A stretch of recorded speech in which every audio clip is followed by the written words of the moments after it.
क्षुद्र गल्प राजकन्या गाल्पिक श्री मनोज दास। एक राज्य रे थिले एक सुंदरी राजकन्या, राजांकर एकमात्र संतान। आह, काहे केते काळ हेला मनीष राजकन्या कथा सुनी नाही। कुह कुह भट एकाग्र होई बसिले। केउ राज्यर राजकन्यांकर नाम धाम ओ संभव हेले टेलीफोन नंबर पचारिले साहू। केते मास तले चोरा कारोबार अभियोग रे गिरफ होई विचारालय रे विज्ञ वकील मानकर जेरा प्रतिजेरा मनोयोग दे सुनिबा परठारु से निजको पूर्वापेक्षा अधिक विज्ञ मने करिबाकू अभ्यस्त होई पड़िथिले।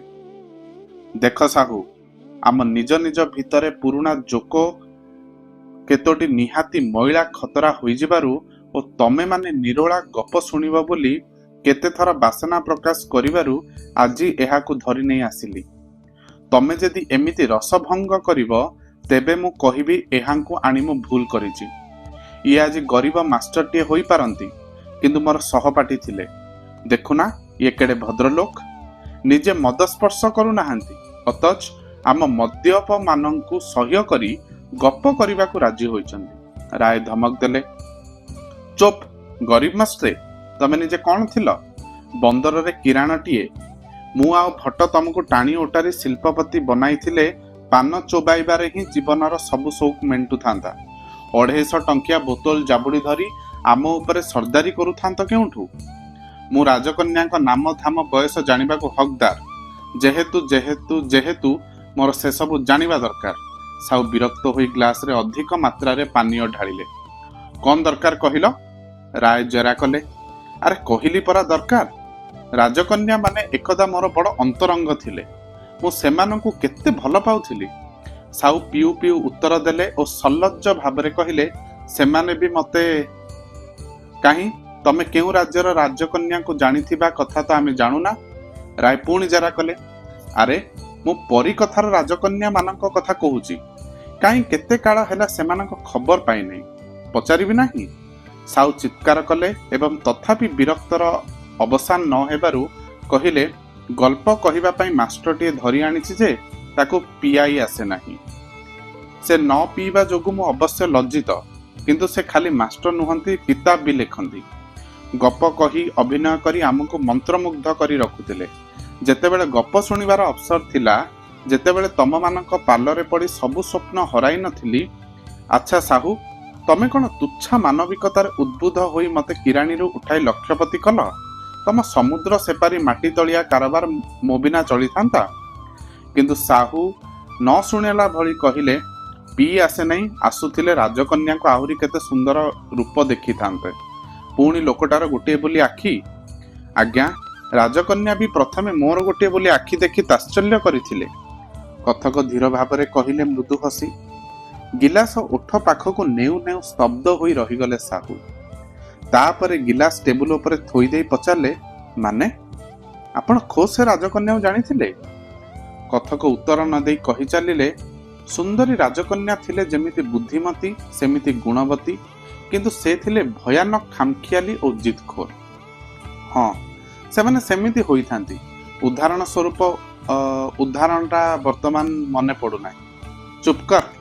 साहू को बाधा देले तांको पार्टनर भट्ट ओ कथकंकु अनाई विनीत कंठरे से कहिले, कहि जांतु किछि मने करिवे नाही।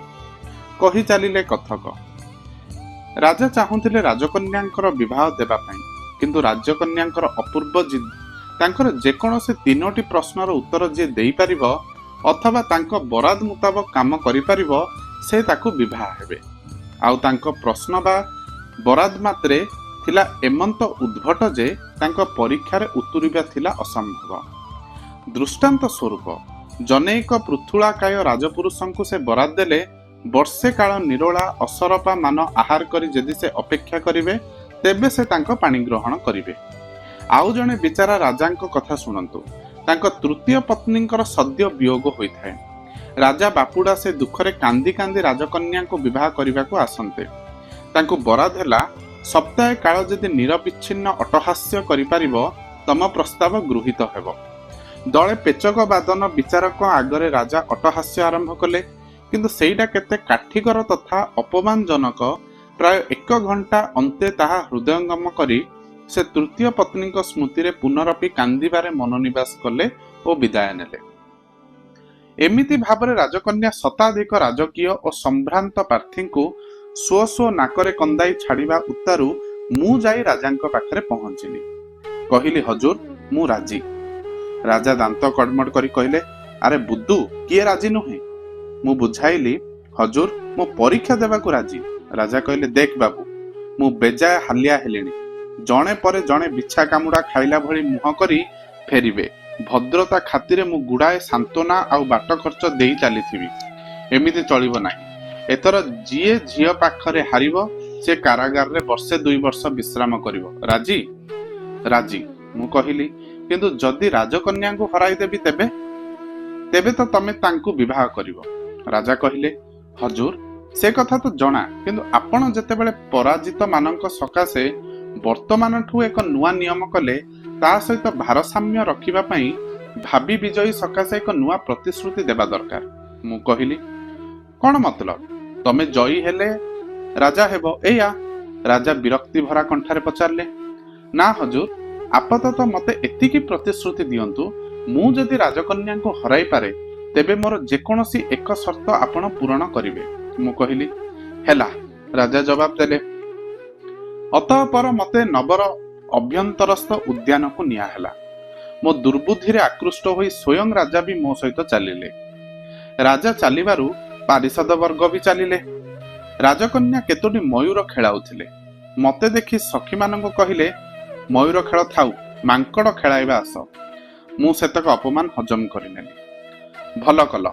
ଭଟ୍ଟ ଅମାୟିକ ଭାବରେ ହସି ଗ୍ଲାସ ଖାଲି କଲେ। ମତେ ଦେଖିବା ମାତ୍ରେ ରାଜକନ୍ୟା କହିଲେ, ବିବାହ ହେବାକୁ ଆସିଛ ପରା, କିନ୍ତୁ ତମର ତ ଗୋଟେ ବୋଲି ନୟନ। ମତେ ପୁରା ନ ଦେଖି ବୋଧହୁଏ ଅଧା ଦେଖୁଥିବ, ନୁହେଁ?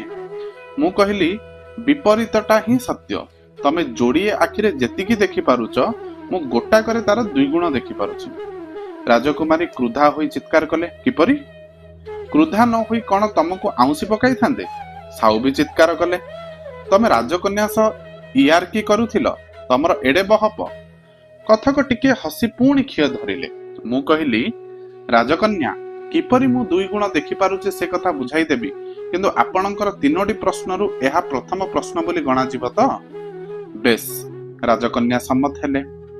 ମୁଁ ତାଙ୍କ ଆଡକୁ ମାଡି ଯାଇ ପଚାରିଲି, ଆପଣ ମୋର କେତୋଟି ଆଖି ଦେଖିପାରୁଛନ୍ତି? ସେ କହିଲେ, ଗୋଟିଏ ମାତ୍ର। ମୁଁ କହିଲି, ମୁଁ କିନ୍ତୁ ଆପଣଙ୍କର ଯୋଡ଼ିଏ ଆଖି ଦେଖିପାରୁଛି। ତାହେଲେ ମୁଁ ଆପଣଙ୍କର 2 ଗୁଣ ଦେଖୁଛି କି ନାହିଁ? ମୋ ଉତ୍ତରେ ରାଜା, ସଭାସଦ ବର୍ଗ, ଏପରିକି ଖୋଦ୍ ରାଜକନ୍ୟାଙ୍କ ସଖୀଗଣ ମଧ୍ୟ ହସି ଉଠିଲେ। ଆମେ ବି ତ ହସୁଛୁ ଏଇଠି। ଭଟ୍ଟ ଅଧରଷ୍ଟ ଚହଲାଇ ହସିଲେ। ମୁହଁର ମାଂସପେଶୀମାନ ତାଙ୍କ ଅକ୍ତିଆରେ ନଥିଲେ। ସାହୁ ଆଖି ବଡ଼ ବଡ଼ କରି ଓ ରାୟ ଆଖି ମିଟି ମିଟି କରି ବସି ରହିଲେ। କଥକ କହି ଚାଲିଲେ, ଏମନ୍ତ ପ୍ରକାରେ ପ୍ରଥମ କିସ୍ତିରେ ରାଜକନ୍ୟା ମୋ ଠାରୁ ହାରିଯାଇ ରାଗ ତମତମ ହୋଇ କହିଲେ, ବର୍ତ୍ତମାନ ମୁଁ ପଚାରୁଛି 2ୟ ପ୍ରଶ୍ନ। ଯଦି ଏହାର ଉତ୍ତରରେ ନା କହିବ ତେବେ ତମେ ହାରିଗଲ, ଯଦି ହଁ କହିବ ତେବେ ତଦନୁସାରେ ତମକୁ କାମ କରିବାକୁ ପଡ଼ିବ। ବେଶ, ମୁଁ ରାଜି ହେଲି। ରାଜକୁମାରୀ ପ୍ରତିଶୋଧ ନେଲା ଭଳି ଭଙ୍ଗୀରେ କହିଲେ, ଏଇ ଯେଉଁ ପାହାଡ଼ ଦେଖୁଛ, ତାକୁ ତମେ ମୁଣ୍ଡରେ ବହି ନେଇ 1 କ୍ରୋଶ ଦୂରରେ ରଖିଦେଇ ପାରିବ? ପାରିବି, ମୁଁ କହିଲି। ମୋର ଏଭଳି ଉଦ୍ଧତ ଉତ୍ତରରେ ରାଜକନ୍ୟା ସ୍ତମ୍ଭୀଭୂତା ହୋଇଗଲେ। ଆମେ ବି ବଡ଼ ସ୍ତମ୍ଭୀଭୂତ, ଭଟ୍ଟ ଆନ୍ତରିକ ସ୍ୱରରେ କହିଲେ। ସାହୁ ଗ୍ଲାସ ଥୋଇ ଦେଇ କଥକ ଆଡ଼କୁ କଟମଟ କରି ଅନାଇ ରହିଲେ। ତାପରେ କଣ ହେଲା? ରାୟ ପଚାରିଲେ। କଥକ କହି ଚାଲିଲେ, ରାଜକୁମାରୀ ତତ୍କ୍ଷଣାତ୍ ତାଙ୍କୁ ଅନୁସରଣ କରିବାକୁ ମତେ ନିର୍ଦ୍ଦେଶ ଦେଇ ପାହାଡ଼ ଆଡ଼କୁ ଚାଲିଲେ। ମୁଁ ଚାଲିବା ମାତ୍ରେ ରାଜା, ପାତ୍ର, ମିତ୍ର, ମନ୍ତ୍ରୀ ସବୁ ଚାଲିଲେ। ପାହାଡ଼ ପାଖରେ ପହଞ୍ଚି ରାଜକନ୍ୟା କହିଲେ, ଦେଖିବା, ଏଥର ତମ କଥା ଅନୁସାରେ କାମ କର। ମୁଁ କହିଲି, ମୁଁ ତ ପ୍ରସ୍ତୁତ। ଆପଣ କେବଳ ପାହାଡ଼ଟିକୁ ଟେକି ମୋ ମୁଣ୍ଡରେ ଥୋଇଦେଲେ ହେଲା। ମୁଁ ପାହାଡ଼ ବହି ନେଇ ଯିବା କଥା, ଟେକିବା କଥା କହି ନାହିଁ। ମୋ ଉତ୍ତରେ ରାଜା ପ୍ରାୟ ଉଲ୍ଲାସରେ ନାଚି ଉଠୁଥିଲେ, କିନ୍ତୁ ତାଙ୍କର ସ୍ନେହର ଦୁଲାଳୀଙ୍କ ଦୟନୀୟ ଚେହେରା ଉପରେ ଆଖି ପଡ଼ିବାରୁ ଥୟ ଧରିଗଲେ। ରାଜକନ୍ୟା ଏହିପରି ଭାବରେ 2ୟ ଥର ପାଇଁ ପରାଜୟ ଲଭିଲେ। ସର୍ବନାଶ, ଭଟ୍ଟ କହିଲେ ଓ ସାହୁ ବାରମ୍ବାର ଜୋରେ ଜୋରେ ନିଶ୍ୱାସ ନେବାକୁ ଲାଗିଲେ। କଥକ କହି ଚାଲିଲେ, ରାଜକନ୍ୟା ଏଥର ତାଙ୍କ 3ୟ ପଦକ୍ଷେପ ନେଲେ। ପଚାରିଲେ, ତମେ ଏମିତି 12 ଗୋଟି କାହାଣୀ କହିପାରିବ ଯାହା ମୋର ଗଳ୍ପ ପ୍ରିୟ ସଖୀମାନେ ଶୁଣି ନଥିବେ? ପାରିବି, ମୁଁ କହିଲି। ଏଥୁଅନ୍ତେ ଆମେ ସମସ୍ତେ ନବର ଅଭ୍ୟନ୍ତରସ୍ଥ ଉଦ୍ୟାନକୁ ଫେରି ଆସିଲୁ। ରାଜକନ୍ୟାଙ୍କ ଘେରି ସଖୀମାନେ ବସିଲେ, ମତେ ଘେରି ବସିଲେ ରାଜା ଓ ସଭାସଦ ବର୍ଗ। ମୁଁ ଛିଡ଼ା ହୋଇ ଏକ ପରେ ଏକ କାହାଣୀ କହି ଚାଲିଲି। ପ୍ରତି କାହାଣୀ ଶେଷରେ ସଖୀମାନଙ୍କୁ ଲକ୍ଷ୍ୟ କରି ପଚାରୁଥାଏ, ଏଇଟା କେବେ ଶୁଣିଥିଲ? ମୁଗ୍ଧ ସଖୀଗଣ ସମସ୍ୱରରେ ସତ୍ୟ କହନ୍ତି, ନାହିଁ ନାହିଁ। ମୁଁ ଯେତେବେଳେ 11 ଗୋଟି କାହାଣୀ କହି ସାରିଲି, ସେତେବେଳେ ଅତ୍ୟନ୍ତ ବିଚଳିତ ରାଜକନ୍ୟା ସଖୀମାନଙ୍କ କାନେ କାନେ କହିଲେ, ଏଥର ସେ ଯାହା କହୁନା କାହିଁକି, କହିସାରି ଯେତେବେଳେ ତମେମାନେ ଜାଣିଥିଲ କି ନାହିଁ ବୋଲି ପଚାରିବ, ତମେମାନେ ହଁ ଭରିବ। ମୁଁ ତ ସତର୍କ ଥାଏ, ତେଣୁ ରାଜକନ୍ୟାଙ୍କ ନିର୍ଦ୍ଦେଶ ବୁଝିବାକୁ ମତେ ଅସୁବିଧା ହେଲା ନାହିଁ। ମୁଁ କହିଲି, ଶୁଣ ମୋର ଶେଷ ଗଳ୍ପ। ଏକଦା ଜଣେ ଯୁବକ ଥିଲା, ଯିଏକି ଗୋପନରେ ପରୀକ୍ଷା ପାରି ହୋଇ ପ୍ରାସାଦର ପ୍ରାଚୀର ଟପି ଅନ୍ତପୁର ନିକଟବର୍ତ୍ତୀ ଉଦ୍ୟାନରେ ରାଜକନ୍ୟାଙ୍କୁ ଭେଟୁଥାଏ। ସବୁଦିନେ ସେ ଏକ ଏକ ପଦ୍ମ ଆଣି ଭେଟି ଦେଉଥାଏ। ଦିନେ ସେ ପଦ୍ମ ନ ପାଇ ଖାଲି ହାତରେ ଆସିଥାଏ। ରାଜକନ୍ୟା କୌତୁକରେ କହିଲେ, ତମେ ଯଦି ମତେ ଏତେ ଭଲ ପାଅ, ତେବେ ପଦ୍ମ ବଦଳରେ ଆଖିଟାଏ ଖୋଳି ଦେଉନା। ଯୁବକ ତତ୍କ୍ଷଣାତ୍ ତୀକ୍ଷ୍ଣ ଛୁରିକାରେ ନିଜର ଆଖିଟିଏ ଖୋଳି ରାଜକନ୍ୟାଙ୍କୁ ସମର୍ପି ଦେଲା। ବିସ୍ମୟ, ବିଷାଦ ଓ କୃତଜ୍ଞତାରେ ବିଗଳିତ ରାଜକନ୍ୟା ତତ୍କ୍ଷଣାତ୍ ବରଣମାଳା ଦେଲେ ସେ ଯୁବକର ଗଳାରେ। ହେଇଟି ସେ ରାଜକନ୍ୟା, ହେଇଟି ମୁଁ ସେ ଯୁବକ। ସଖୀଗଣ, ତୁମେମାନେ ଏ କଥାଟି ଜାଣିଥିଲ? ନିଶ୍ଚୟ ନିଶ୍ଚୟ, ଏ କଥା କିଏ ନ ଜାଣେ? ଧନ୍ୟବାଦ, ମୁଁ କହିଲି। ରାଜା ଓ ସଭାସଦ ବର୍ଗ ଜାଣନ୍ତୁ। ରାଜକନ୍ୟା ତଳକୁ ମୁହଁ କରି ବସି ରହିଲେ। ରାଜା ଓ ସଭାସଦ ବର୍ଗ କୋଳାହଳ କଲେ ଆନନ୍ଦରେ। କହିବା ବାହୁଲ୍ୟ, ଯୋଗ୍ୟ ଜାମତାଟିଏ ପାଇଛି ଏକା। ରାଜା ଘୋଷଣା କଲେ, ଆମର ବିବାହ ହେଲା। ସର୍ବନାଶ! ଭଟ ବଜ୍ରାହତ ଭଳି ବସି ରହିଲେ। କଣ ହେଲା, ତମେ ରାଜକନ୍ୟାକୁ ଠକି ଦେଇ ବିବାହ କଲ? ସାହୁ ଥରି ଥରି ଉଠି ଠିଆ ହେଲେ। ଆଜ୍ଞା, କଥା କହିଲେ। ତମେ ତ ହେଲେ ରାଜା ହୋଇଥାନ୍ତ, ରାୟ ଦର୍ଶାଇଲେ। ହୋଇଥାନ୍ତି, କିନ୍ତୁ ମୋର ଏକ ସର୍ତ୍ତ ରାଜା ଗ୍ରହଣ କରିବେ ବୋଲି ପୂର୍ବରୁ ପ୍ରତିଶ୍ରୁତି ଦେଇଥିଲେ। ମୁଁ ସେହି ସର୍ତ୍ତ ବର୍ତ୍ତମାନ ଉପସ୍ଥାପିତ କଲି। ମୁଁ ରାଜକନ୍ୟାଙ୍କୁ ବିବାହ କରି ମୋ କୁଡ଼ିଆକୁ ନେଇଯିବି। ସେ ମୋ ସୁଖ ଦୁଃଖର ମାନକୁ ଆଦରି ନେଇ ଚଳିବେ। ରାଜ୍ୟ ଶାସନ ସହିତ ମୋର ସମ୍ପର୍କ ନାହିଁ। ରାଜା ବାଧ୍ୟ ହୋଇ ରାଜି ହେଲେ। ହତଭାଗା! ଭଟ୍ଟ ପାଟିଗଲେ, ତମର କଣ ଅଧିକାର ଥିଲା ରାଜକନ୍ୟାଙ୍କୁ ଏଭଳି କଲବଲ କରିବା ପାଇଁ? ତମର ଅନ୍ୟ ଆଖିଟା ମୁଁ ଖୋଳି ନେବି। ସାହୁ ଚାମଚଟିଏ ଉଦ୍ୟତ କରି ଟଳ ଟଳ ପଦପାଦରେ କଥକ ଆଡ଼କୁ ମାଡ଼ି ଆସିଲେ। କଥକ ଉଠି ପଡ଼ିଲେ ଓ ନିଜର ଯେଉଁ ଆଖିଟି ମୁଦ୍ରିତ ରଖିଥିଲେ, ସେ ଆଖିଟି ହଠାତ୍ ଖୋଲି ଦେଇ କହିଲେ, ମୋର ଗୋଟିଏ ଆଖି ନଥିବାଟା ଯେତିକି ସତ୍ୟ, ଏସବୁ ସେତିକି ସତ୍ୟ। ଧୈର୍ଯ୍ୟ ଧରନ୍ତୁ। ସାହୁଙ୍କ ହାତରୁ ଚାମଚ ଖସି ପଡ଼ିଲା। ସେ ଭୀତ କଣ୍ଠରେ କହିଲେ, ଆପଣ ଏଟେ ସାଂଘାତିକ ଲୋକ। ଆପଣ ରାଜକନ୍ୟାଙ୍କୁ ବିବାହ କରିବାର ଯୋଗ୍ୟ ବ୍ୟକ୍ତି, ଆମକୁ କ୍ଷମା କରନ୍ତୁ। ଭଟ୍ଟ କହିଲେ ଓ ମନି ବ୍ୟାଗ୍ ଖୋଲି କେତେ ଖଣ୍ଡି ବୃହତ୍ ନୋଟ କଥକଙ୍କ ପକେଟରେ ଗୁଞ୍ଜି ଦେଲେ। ମୋ ତରଫରୁ ରାଜକନ୍ୟାଙ୍କ ପାଇଁ ଗୋଟିଏ ବୁକେ କିଣି ନେଇଯିବେ, ଆଉ କିଛି ଉପହାର ମଧ୍ୟ। ସାହୁ କେତେ ଖଣ୍ଡି ଅନୁରୂପ ନୋଟ ବଢ଼ାଇ ଦେଲେ ଓ ତାପରେ ଟେବୁଲ ଉପରେ ମୁହଁ ମାଡ଼ି ପଡ଼ିଗଲେ। କଥକଙ୍କୁ ବାଂଲୋ ବାହାରେ ଛାଡ଼ିଦେବା ପାଇଁ ଆସିଲେ ରାୟ। ହଠାତ୍ ତାଙ୍କ ହାତ ଧରି ପକାଇଲେ ରାୟ ମିନତି ଭରା କଣ୍ଠରେ କହିଲେ, ମୁଁ ସେମାନଙ୍କ ଭଳି ଏଡ଼େ ଅପ୍ରକୃତିସ୍ଥ ହୋଇନାହିଁ। ହୋଇଛି? ନା ନା, ମୋଟେ ନୁହଁ। କଥକ ସାନ୍ତ୍ୱନା ଦେଲେ। ହଠାତ୍ ରାୟ କାନ୍ଦି ପକାଇ କହିଲେ, ମୁଁ ଜାଣେ, ସେଭଳି ରାଜକନ୍ୟା କେହି ନଥିଲେ କେବେ, ନୁହେଁ? ଠିକ୍। କଥକ କହିଲେ, ତେବେ ମୁଁ କାନ୍ଦୁଛି କାହିଁକି? କହି ରାୟ କଥକଙ୍କ ଛାତିରେ କିଛି ସମୟ ମୁଣ୍ଡ ରଖି କଇଁ କଇଁ ହେଲେ। ଧନ୍ୟବାଦ।